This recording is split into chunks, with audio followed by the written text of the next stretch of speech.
अथ श्रीमद् भागवत महापुराण तृतीय स्कंध अथ 15वां अध्याय। कुमारों का जय विजय को शाप। मैत्रेय जी कहते हैं, दिति 100 वर्ष तक गर्भवती रही और जैसे जैसे उसका गर्भ बढ़ता गया वैसे वैसे सूर्य आदि का तेज क्षीण होता गया। यह देखकर दिक्पाल आदि देवता ब्रह्मा जी के पास गए और बोले, हे ब्रह्मन, जिससे हम उद्विग्न हैं उस तम का कारण आप जानते हैं। काल से जिसके ज्ञान पर असर नहीं होता, ऐसे भगवान आप कुछ अविदित नहीं है। हे देवदेव, हे जगत के धारक, हे लोकनाथों के नाथ, पर और बल, ऐसे माया से ब्रह्म शरीर धारण करने वाले आपको नमस्कार है। जिन्होंने रजोगुण को ग्रहण किया है, ऐसे व्यक्त प्रपंच के कारण आपको नमस्कार है। जिनसे कार्य कारणात्मक भुवन ओतप्रोत है, जो अपने में संपूर्ण भुवनों को ग्रथित किए हुए भी अपनी स्वरूप शक्ति से वस्तुतः कार्य कारण रूप उनसे परे है। इस प्रकार जो आपका अनन्य भाव से ध्यान करते हैं, जिनका योग परिपक्व हो चुका है, जिन्होंने श्वास इंद्रियों को जीत लिया है, आपके प्रसाद को पाकर उन लोगों का किसी से पराभव नहीं होता।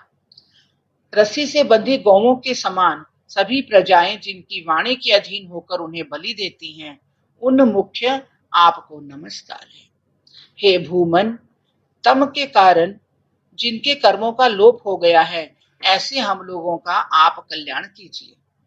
अपनी अखंड दया दृष्टि से आप हम विपत्तियों पतितों को देखें। हे देव, कश्यप द्वारा किया गया दिति का गर्भ रूप यह तेज समस्त दिशाओं में अंधकार फैलाते हुए ईंधन में अग्नि के समान बढ़ रहा है।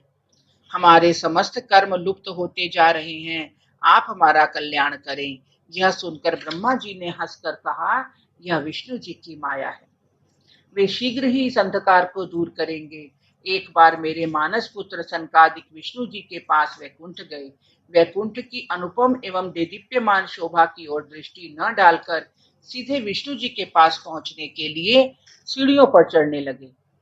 7वें सीढ़ी पर 2 द्वारपाल खड़े थे, जिनकी ओर भी न देखकर वे भीतर प्रवेश करना चाहते थे।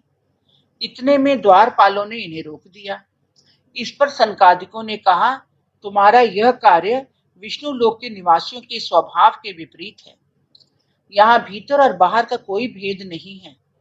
तुम दोनों भेद मानते हो, अतः तुम्हारे लिए यह स्थान योग्य नहीं है।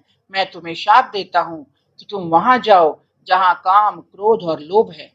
यह सुनते ही दोनों द्वारपाल कांपने लगे और मुनि के चरणों पर गिर पड़े तथा प्रार्थना करने पर कहने लगे, मुनि का शाप तो मिथ्या नहीं होता। आप कृपा कर इतना संशोधन कर दीजिए कि चाहे जिस श्रेणी में हम उत्पन्न हो, अंत में विष्णु जी का दर्शन प्राप्त हो। हरिनारायण विष्णु ने जब यह जाना कि सनकादिक मुनि 7वें द्वार पर खड़े हैं, तो अपने आसन से उठकर स्वयं मुनियों के समक्ष उपस्थित हो गए। सनकादिक मुनि श्री विष्णु जी का अनुपम और अत्यंत सुंदर स्वरूप देखकर गदगद हो गए। बोलो विष्णु भगवान की जय। हरिओम तत्सत, हरिओम तत्सत।